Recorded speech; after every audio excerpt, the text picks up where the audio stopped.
Echoes of everyday love. Aisha was 24 when she first met Rehan. She had just started her career as a teacher in Dhaka, full of ambition but weighed down by the quiet insecurities that come with being young and uncertain.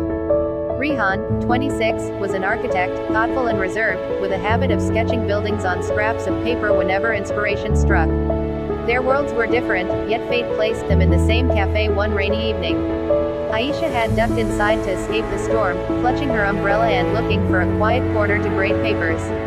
Rehan was already there, sketching the outline of a bridge. When she accidentally spilled coffee near his notebook, she apologized profusely. He smiled, brushing it off, and said, "Don't worry.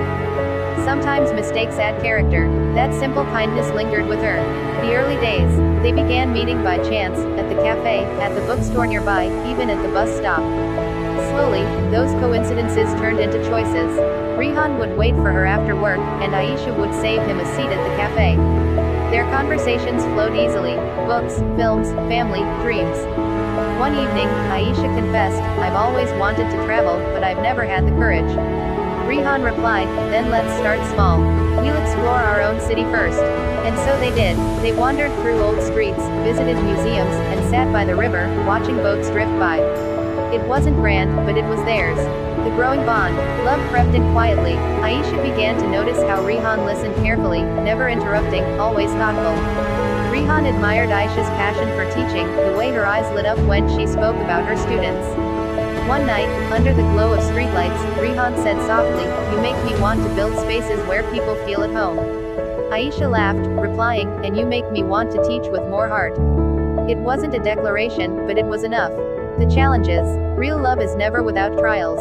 Aisha's parents worried about her relationship. They wanted stability, someone with a secure government job, not an architect chasing projects.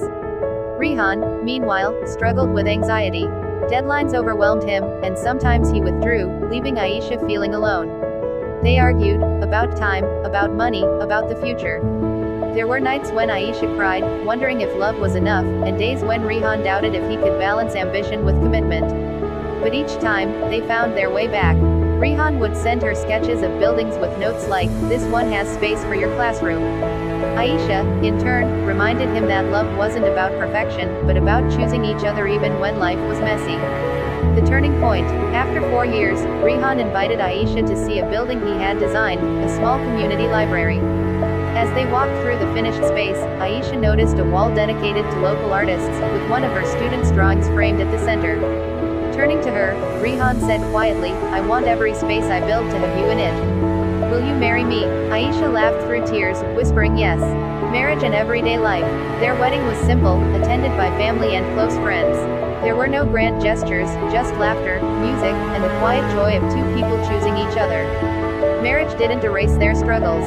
They still argued, still faced stress, still had moments of doubt. But they also had routines that stitched their lives together. Sunday grocery runs, Friday movie nights, cooking side by side, even when the food burned. Rehan would leave notes on the fridge, "Don't forget to smile today." Aisha would slip letters into his sketchbook, "You're more than enough." The long journey.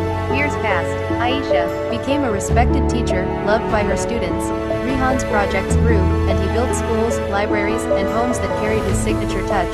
They faced hardships, financial struggles, health scares, family disagreements, but they faced them together. One evening, sitting on their balcony, Aisha said, "Do you ever wonder what love really is?" Rehan replied, "It's this. Sitting here, after everything, still wanting to be next to you." The forever their love wasn't about perfection or fairy tale endings. It was about showing up, forgiving, listening, and growing together. It was about the quiet moments, holding hands in silence, sharing tea on rainy mornings, laughing at old jokes. And that, more than anything, made their story real. A love built not on fantasy, but on the everyday choice to stay, to care, and to keep building a life side by side.